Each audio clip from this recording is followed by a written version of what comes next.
ברוכים הבאים ללוח הבקרה החדש שלכם. אז מה יש לנו כאן למעשה? קודם כל בחלק העליון יש לנו הסבר קצר על כל הפעולות שאנחנו יכולים לעשות ואיך אנחנו עוברים אליהם, ואני גם אסביר לכם אותם בסרטון הזה, שיופיע גם הוא בחלק העליון. קודם כל אנחנו יכולים לראות בחלק התחתון את כרטיסי הביקור שיצרנו במערכת. לכל כרטיס יש לנו את שם הכרטיס, שם העסק, הלוגו, את תמונת הפרופיל ומספר הצפיות שצפו בכרטיס הזה. בלחיצה על הכפתור הכחול שיש לנו את שם הכרטיס, אנחנו נעבור לכרטיס הביקור שלנו.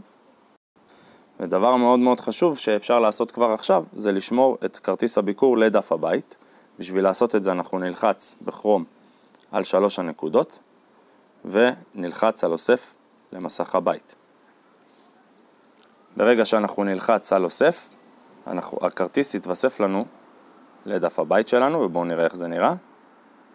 כאן אנחנו יכולים לראות עכשיו את הכרטיס שלנו בדף הבית, ולחיצה עליו תביא אותנו ישירות לדף עצמו, לכרטיס הביקור שלנו. נחזור רגע ללוח הבקרה.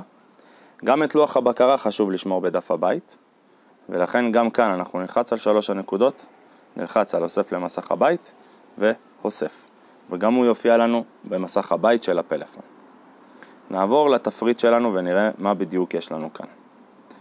אם אתם גולשים דרך מחשב, אז זה ייראה קצת שונה.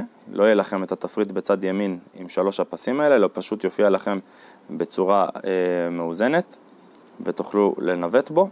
אז ככה, יש לנו את כרטיסי הביקור שלי, שלחיצה על כרטיסי הביקור שלי תביא אותנו לדף שבו אנחנו נראה את שם כרטיס הביקור, העיצוב שבחרנו וסטטוס הכרטיס שלנו אם הוא פורסם או לא.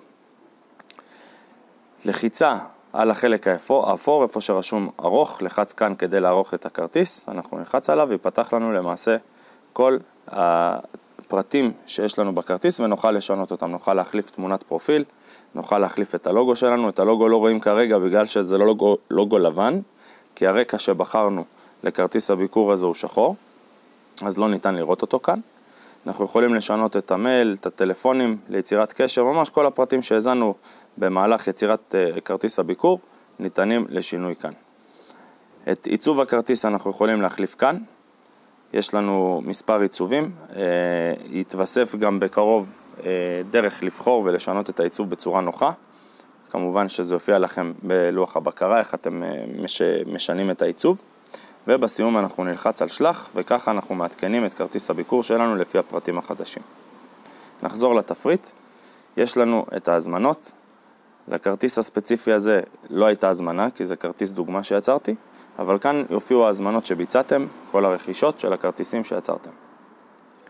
נחזור חזרה, יש לנו את ארוך פרופיל.